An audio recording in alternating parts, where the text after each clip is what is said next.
السلام عليكم ورحمة الله وبركاته. يلا كيك، يلا حاجة حلوة، يلا اجازة نص السنة ونعمل الكيكة اللي عاملة قلبان والناس كلها بتجري عليها وبتشتريها من بره بتمن غالي جدا. يعني القطعة الواحدة يا جماعة بتتباع ب45 جنيه. انا ما صدقتش، هي مش هتتكلف حاجة خالص غير الكريمة، هي اللي ممكن تكلفنا شوية، واللبن. وهي كل الحكاية 4 بيضات، هتشوفوا تفاصيلها معايا، هشة وطرية وشاربة الحليب. كيكة الحليب التركية اللي بعملها من سنين ومستغربة جدا انها طالعة ترند اليومين دول. يلا هنشوف هنعملها ازاي. كيكة التريليتشا التركية او كيكة الحليب، هناخد 4 بيضات ومعاهم 2 كوباية من الدقيق وكوباية ونص من السكر. سهلة جدا، هنحط البيض على كوباية ونص من السكر على نص كوباية زيت، وهنضربهم بالمضرب او في العجان او بالمضرب السلك. وهتحطي معلقة صغيرة من الفانيليا السايلة، بتبقى ريحتها قوية جدا وحلوة قوي، انا بحبها اكتر من البودر. هضرب كويس لحد لما البيض يبقى فاتح ولونه فاتح وعامل فوم كده. طبعا انا حطيت معلقه خل بس بعد ما ضربت البيض شويه وعلي معايا. انا هنا ضفت الدقيق والبيكنج باودر ورشه الملح، الحاجات اللي هي الجافه كلها مع بعض. كيكه سهله جدا ما فيهاش اي تفاصيل ولا اي خزعبلات، هي بس طبقات. هتشوفي معايا دلوقتي سهله جدا. هبتدي ان انا اخلط الدقيق مع البيض بالطريقه دي، هيبقى تقيل جدا وهيبقى سميك معايا الخليط. احنا بقى هنحط اللبن على النار يسخن، وهي دي الفكرة فيها، هي بتخليها هشة جدا، نفس فكرة الكيكة اليابانية او كيكة الحليب السخن. هي انا هحط 3 معالق من الزبدة مع كوباية كبيرة من اللبن على النار لحد لما الزبدة تسيح واللبن يغلي كويس جدا، يعني يبقى سخن قوي وتحسي كده ان هو مطلع بخار وسخن جدا. هناخد الكلام ده وننزل بيه مع الخلطة بتاعت الكيك اللي احنا عاملينها، وما تخافيش خالص، مفيش اي حاجة هتبوظ، لا هيوقف تفاعل البيكنج باودر ولا هيسوي البيض ولا اي حاجة. طبعا احنا كنا حاطين كيس كيك شيف، انا بحب كيك شيف جدا، حلو قوي. شايفة بتخف بقى وتبقى خفيفة جدا جدا.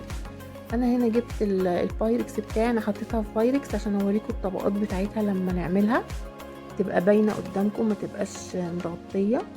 هدهن كده حته زبده صغنونه قوي، انا بحب احط زبده دايما في قاع الصينيه او القالب اللي انا هخبز فيه الكيك، صراحه بيديله ريحه حلوه قوي وبيديله لون حلو قوي من تحت.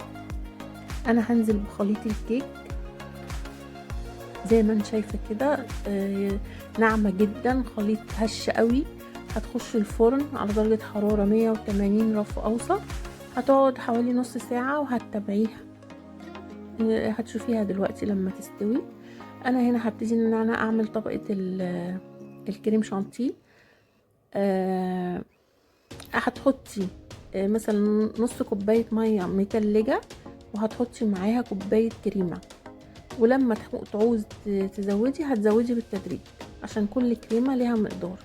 هنا السكر انا بعمل الكراميل، هي بس خلط السكر داب مني نسيت اصوره. انا حطيت السكر كوبايه من غير ما احط له ميه ولا اي حاجه، وبتدوبيه، واول ما بياخد اللون الذهبي بتنزلي بمعلقتين زبده زي ما شفتي كده معايا. وبعد كده ببتدي ان انا انزل بالحليب بكوبايه من اللبن. في ناس بيحطوا بتاع دوت كريمه لباني او كريمه طهي بتاعت حلويات، بس بصراحه الحليب اوفر، فانا حطيت كوبايه حليب عشان برضو نوفر في تكاليف الكيكه وتبقى معقوله ان انت تقدري تعمليها يعني. وحطيت ربع كوبايه ميه عليها معلقه نشا وحطيتها في الاخر. شايفه الكيكه انا اختبرتها من النص مش من الحرف، لان مهم قوي ان النص بتاعها يبقى هو اللي مستوي. انا هنا هبتدي اعمل الحليب اللي انا هسقيها بيه. انا هنا حطيت 3 معالق لبن بودر كبار مع يعني ربع كوبايه ميه كده دوبتهم، وهنا كوبايتين كبار من الحليب السايب اللي هو بخير ودوت. وحطيتهم كده مع بعض عشان يديني غناوة وطعم اللبن البودر مع اللبن الحليب، بيديكي طعم كده كأنك عاملة يعني كريمة لباني مثلا. هسقيها كده وما تخافيش، اسقي نص كيلو اللبن مع شوية اللبن البودر، اسقيهم، ولو عايزة تحطي اكتر الكيكة هتشربهم. بصي انا بوريكي اهي شربت خالص اللبن. انا هبتدي دلوقتي اعمل طبقة الكريم شانتيه، هنزل بيها. انا مستنيتش صراحة لما تبرد، كنت مستعجلة، فهحط دلوقتي الكريم شانتيه وابتدي ان انا افرده على وش الكيك. كيكة جميلة جدا وغنية قوي وسهلة قوي، وولادك هيفرحوا بيها جدا جدا. عاملة قلبان جامد والله الكيكة دي في المحلات يعني. انا كنت مع صاحبتي يعني وحبيبتي جدا، لقيتها بتشتريها ومسمينها قشطوطة، مش عارفة ولا شقطوطة، مش عارفة مسمينها اسم غريب كده، قشطوطة تقريبا. فالكيكة دي قديمة جدا وناس كتير قوي عارفاها، التريليتش التركية، كيكة الحليب التركي معروفة يعني وكده، بس المحلات بقى عاملة لها سمعة اليومين دول. انا هنا بس كنت حاطه الكريم شانتيه في الكيكه يعني، سبتها في التلاجة تستريح وتهدى. فطبعا لما جيت نزلت الكراميل فمسك يعني، لان هو برضو كان في التلاجة والكيكه كانت في التلاجة، والدنيا طبعا شتا، فما عملتش بقى حمام سخن ولا حاجه للكراميل عشان افكه. بس هو ايه هينزل معايا بس تقيل واحده واحده، انا بحبه تقيل كده عشان يعمل طبقه متماسكه، وفي نفس الوقت لما اجي انزل الكريم شانتيه اللي على الوش يمسك فيه ويبقى شكله حلو. شايفين لمعته وشايفين لونه تحفه جدا، ريحته عامل زي التوفي بالظبط، زي البونبون التوفي اللي احنا بنشتريه من بره. انا فردته كده زي ما انتم شايفين. هبتدي ان انا اجيب اي كيس تلاجة، اي كيس حلواني، احط فيه كريم شانتيه برضو، بس كان تقيل شويه معايا يعني، زهقني بصراحه وانا بحطه. انا كنت عايزه اخففه شويه، بس قلت يلا بقى اخلص وخلاص. انا شايفه بس هو المفروض السمك ده بصراحه هو المفروض، بس هي كانت هتبتدي ان هي تخلص معايا، فانا عشان كده دوبتها شويه لبن، فعشان كده سيلت معايا هنا شويه. فانت ما تبقيش تعملي كده، يبقى اعمليها يعني حبه كتيره شويه. انا هنا هجيب عصايه الشيش طاووق، وهبتدي ان انا اعمل خطوط كده بالطول زي ما انت شايفه. انا مش بعمل خط رايح وخط راجع، مش بحب اعمل الطريقه دي.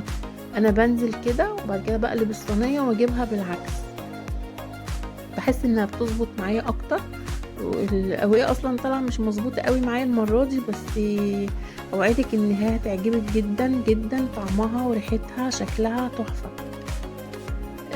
وحاولت ان انا برضو اوفر في مقاديرها، ما جبتش لا كريمه طهي ولا حبيت ان انا ازود في الموضوع. وكل الحكايه 4 بيضات.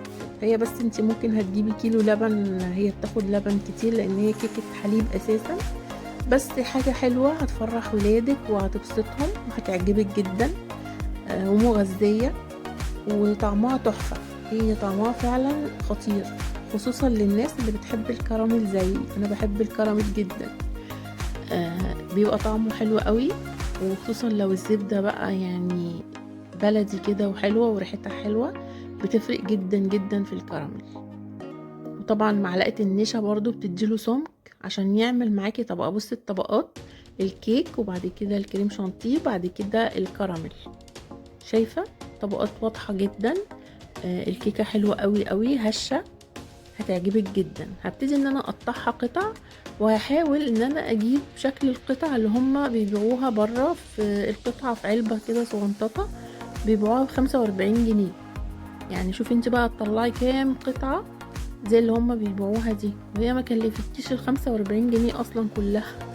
هي اكتر حاجة هتكلفك الكريم شانتيه طبعا، لانه الكريمة غالية شوية، بس هي بتاخد ربع كيلو هيكفوكي جدا، يعني ربع كيلو كريمة هيكفيكي حلو قوي. والاربع بيضات يعني مش حاجة يعني، وكيلو لبن، سواء ب20 ب22 كده يعني. بس احلى من ان انت تجيبيها من بره، يعني هتدي معاكي قطع كتير وكفايه ان انت بتعمليها بايديكي لولادك. بصي الطراوه والهشاشه بتاعت الكيك تحفه، ريحتها روعه وشكلها يعني انت شايفه، وشايفه طبعا سمكها وشايفه طبقاتها. لو حابه تزودي كريمه انت بقى براحتك، ممكن تزودي طبقه الكريمه وتزودي سمكها، ودي حاجه بقى ترجع لك انت. انا حبيتها كده، وحبيت ان يعني انا مشرباها الحليب بتاعها كويس جدا. بصي انا حبيت ان انا اعمل علب كده بنفس الشكل. هم طبعا مش بيعملوا الشكل ده، هم بيعملوا علب صغيره على قد القطعه، والقطعه والله ما بتجيش قد اللي انا عاملاها دي، يعني اصغر. و ف يعني مش عارفه 45 جنيه كتير جدا عليها يعني. بس المهم ان انت هتعمليها لولادك وان شاء الله هتعجبك جدا، وهتبقى حلوة وهتعجب ولادك وهيحبوها من ايديكي. وان شاء الله تعمليها وتعجبك جدا. واتمنى ان انت دايما تدعميني باللايك والشير والسبسكرايب. وكل سنة وانتم طيبين، واتمنى لكم كل صحة وسعادة. بصي الكيكة عاملة ازاي، تحفة. بالهنا والشفا ومع السلامة.